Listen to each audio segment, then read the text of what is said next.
Hey guys, the Comics Kid 2099 here, and as always, I'm here to do a video on the X-Men. Last week, I took a little bit of a break from doing stories of the X-Men, and I did a video kind of talking about the history of the character of Wolverine. And so today, I'm back to talking about stories, and I am talking about X-treme X-Men Volume 1, Destiny. This is written by Chris Claremont and drawn by Salvador Larroca. A little bit of backstory on this series. In the late 90s, Chris Claremont was writing Uncanny X-Men, and then for whatever reason, he was taken off of Uncanny X-Men and he was given his own series, X-treme X-Men. And at the very end of his run on Uncanny X-Men, there was a crossover where Colossus died, and that storyline was called Dream's End. And so if you want to see kind of the conclusion of his run on Uncanny from the late 90s, you should really go and read Dream's End. And if you have that run in single issues, then you had a different experience with that storyline than I did, because I read Dream's End in trade paperback, and that story is supposed to act as sort of a backdoor pilot for X-treme X-Men.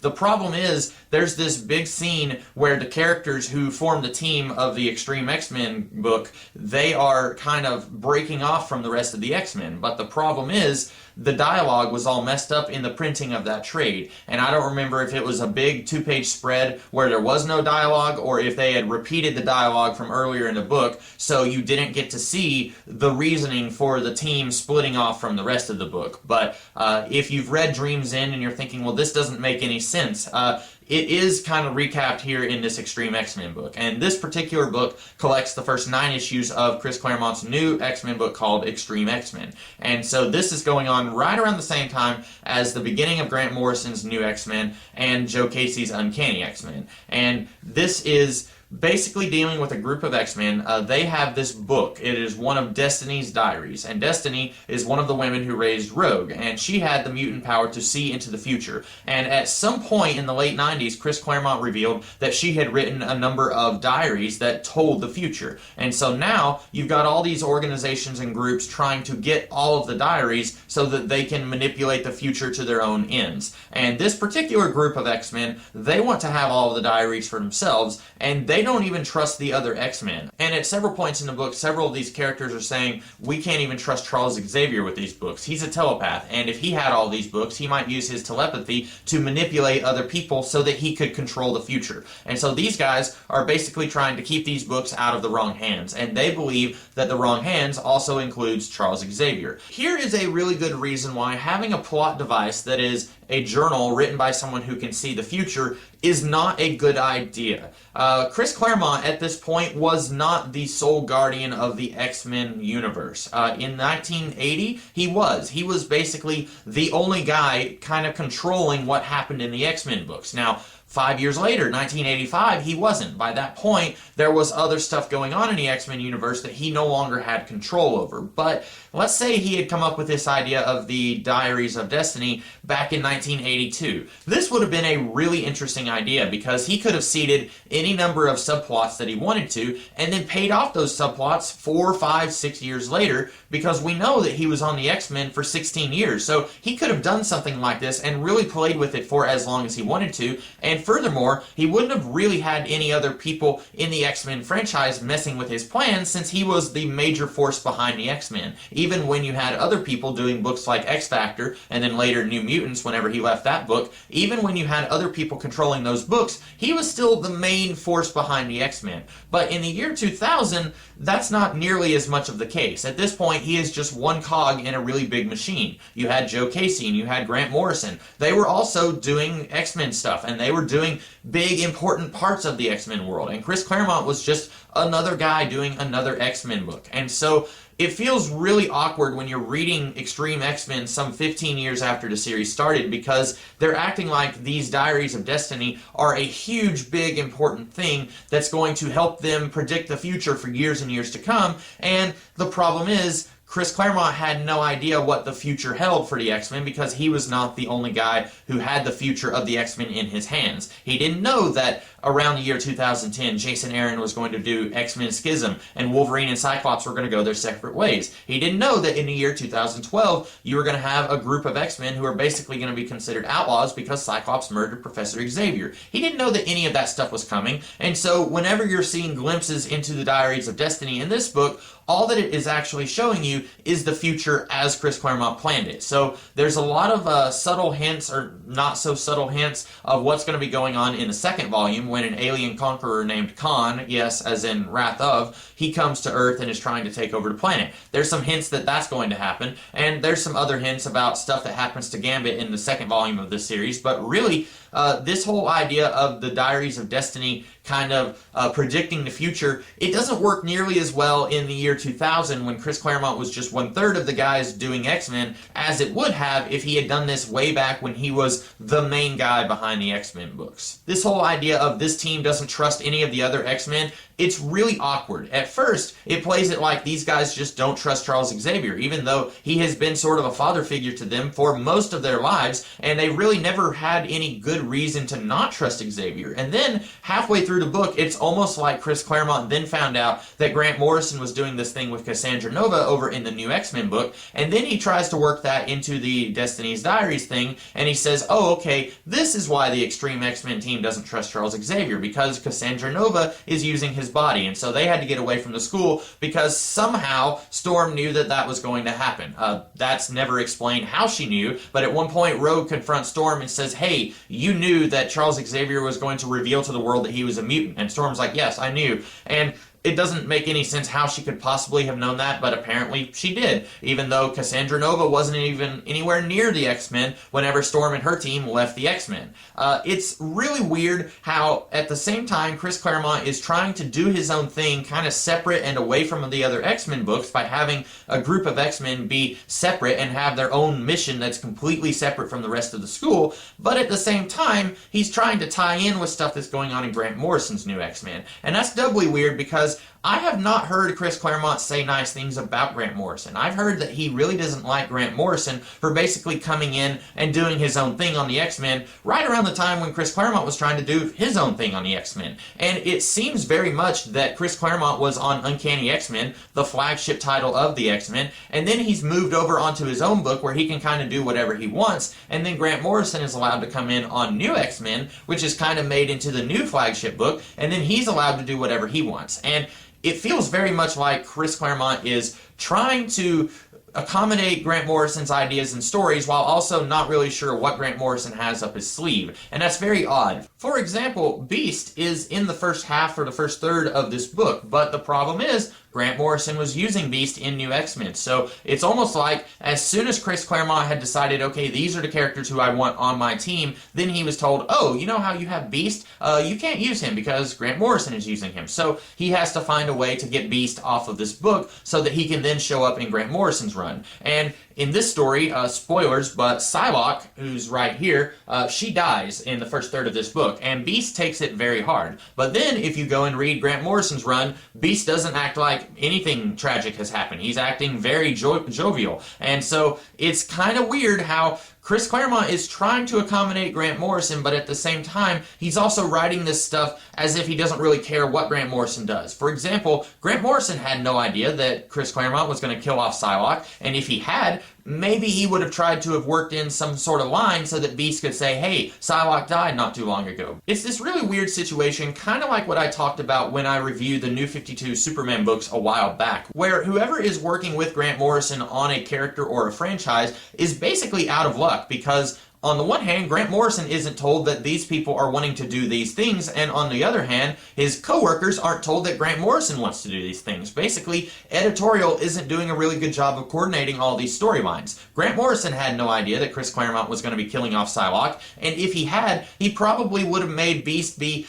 a little bit more mellow in Grant Morrison's new X-Men run. Meanwhile, Chris Claremont had no idea that Grant Morrison was going to be using Beast. If he had, he probably wouldn't have even used Beast at the beginning of this run. It's kind of a lose-lose situation for both guys, where Editorial really could have found a way to have made this work, but it doesn't seem like Editorial was trying very hard. And legend has it that Chris Claremont actually wanted to bring back Psylocke almost immediately after he killed her, because he kind of wanted to streamline her history a little bit. She had a really complicated backstory thanks to the 1990s, and so he kind of wanted to clean up a little bit of that and make the character a little bit easier to handle and a little bit easier to understand. And then as soon as he kills her off, Editorial says, no, dead is dead. If you kill a character, you can't bring them back to life. If a character is already dead, you can't bring them back to life. So Claremont is stuck with a dead character who he wanted to use in his run, but he can't. So then he has to try and figure out what else he can do. And then legend has it that around the time when Joss Whedon started on Astonishing X-Men, which was about 4 years later, by that point, Chris Claremont was back on Uncanny X-Men. And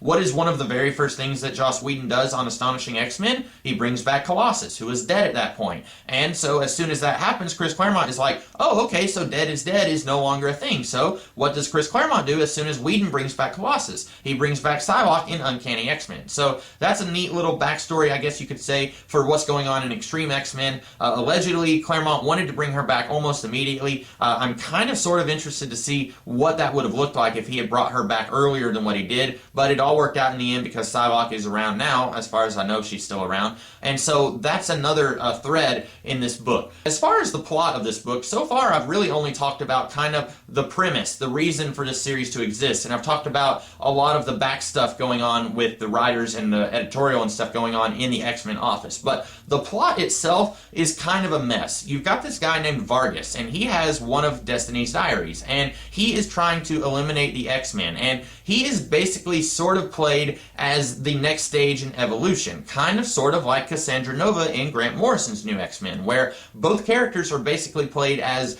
the mutant to mutants, whereas mutants are to humans. These guys are like the super mutants, if you will. And I don't think Vargas was ever really developed very much. I'm not sure if he showed up again past Volume 2 of this series.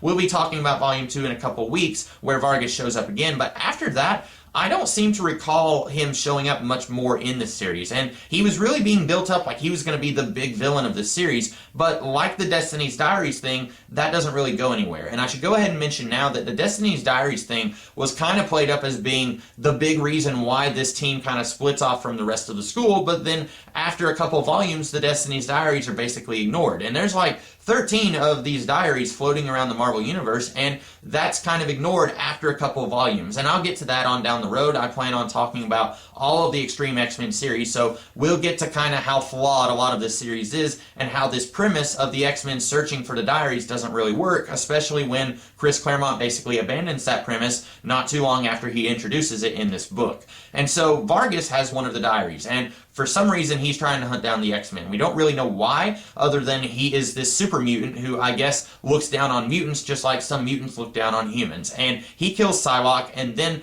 while all that's going on, the X-Men have actually been kidnapped by the Spanish secret police, and then the secret police basically realize, oh, this was all a misunderstanding. We thought you guys were dangerous, and that's why we kidnapped you. And basically the X-Men are okay with that. That was very weird, very handled very weirdly, very poorly. And then after that, you've got this crime family that believes that Gambit has killed the father of this crime family. And Gambit was not actually part of the team, but he kind of gets roped into the team whenever this team is trying to figure out if Gambit is guilty of killing this guy. And that's kind of the rest of the story, where the X-Men are trying to figure out who is framing Gambit for the death of this mobster guy. And it's all okay. At least the last 2/3 of the book is okay. The first third feels very sloppy, like Chris Claremont is really trying to set up the premise for the series, but I know that he's going to be abandoning that premise very soon. And even a lot of the last 2/3 of the book feels very sloppy. There's one issue here where a lot of the X-Men are yelling at each other, and it feels like Claremont is trying to have them act like human beings. He wants to have them have personalities. He wants there to be personal stakes at work here, and so he wants Rogue to be yelling at Bishop because Bishop is a cop, and apparently Rogue doesn't like cops, which is news to me, but what the heck, I've only been following the character for 15 years, and what's really weird about that is that Chris Claremont has been writing the character for even longer than that, and so you would think that Chris Claremont wouldn't just out of nowhere put this new personality trait into Rogue that suddenly she hates cops, and so she doesn't really get along with Bishop very well. It's a very weird dichotomy there, and there's a lot of that going on here, where, for example, Storm doesn't really trust any of the other X-Men outside of this group. That doesn't really work here because it comes out of nowhere, and it does not feel organic at all. And then Rogue is yelling at Storm for not telling them everything, for saying, you knew some of this stuff, and I have no idea how Storm knew that Charles Xavier was going to reveal to the world that he was a mutant when that was the doing of Cassandra Nova, and Storm left the Institute before Cassandra Nova was even a thing. I don't understand how it works. I don't even think Chris Claremont understands how it works. There's a lot of interpersonal relationship stuff here that really doesn't work, and that sort of thing is a staple of Chris Claremont's run, the first run on the Uncanny X-Men in the 80s and very early 90s and late 70s, and a lot of that worked a lot better in his first run than it does now. And I've said before that Claremont is the kind of guy who needs a lot of setup before his run can really start moving. And I would even say the first 9 issues here are kind of setup, except, like I said, the problem is he kind of ignores everything that he sets up pretty early on in the run. But we will talk about that as we get further and further into Extreme X-Men. All in all, do I recommend Extreme X-Men Volume 1 Destiny?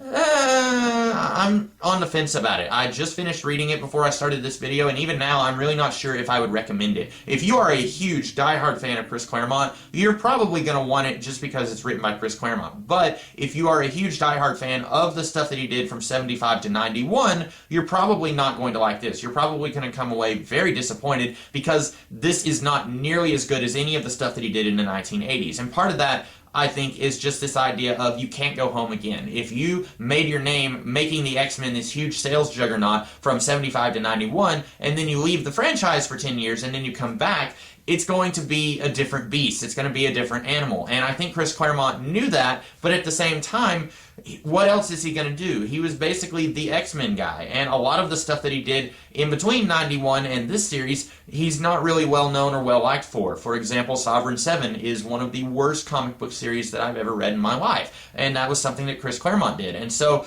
what can you do? You kind of have no choice but to go back to the X-Men or not have a career. And so, can you go home again? I think you can, but you're not necessarily going to like the results, either as a fan of Claremont's or as Claremont himself might have realized. I really don't know what his thoughts are on Extreme X-Men. Maybe he really likes it. I don't know. So I would say, if you want to get this, do so at your own risk. I'm not saying that it's a bad purchase. If you find it somewhere and you get it, I'm not going to say that that's a bad idea for you to get it. It's definitely not the worst X-Men stuff that was coming out at this time. The worst stuff, I would say, was yet to come. It was the Chuck Austen stuff that followed Joe Casey's run. But this is not as good as the early parts of Grant Morrison's New X-Men, and even a lot of this isn't even as good as the worst parts of Grant Morrison's New X-Men, but this is definitely better than Chuck Austen's run on Uncanny X-Men, which came a little bit down the line. So that's all I have to say about Extreme X-Men Destiny. I will be talking about a different volume of Extreme X-Men next week, not Volume 2. There was a 4-issue miniseries called Extreme X-Men Savage Land, and it's basically a side story that deals with this team, but it's not part of the main series. And so next week, I will be talking about the Extreme X-Men Savage Land miniseries, which is set sometime during the events of Volume 1. It's not set after Volume 1, because in the last issue of this book, they actually mentioned some of the events of the Savage Land miniseries. So it's set sometime during the events of Volume 1. And so next week, I will be talking about the Extreme X-Men Savage Land miniseries, and then the week after that, I'll be talking about Extreme X-Men Volume 2. So that's what I have to say about Volume 1. I hope that you guys liked this video. If you did, be sure to like, share, comment, and subscribe. And next week, you know what I'll be talking about. And also, throughout the rest of this week, I'll be doing other kinds of videos. So be sure to check those out as well. In the meantime, I'll see you guys later. Have a great rest of your day.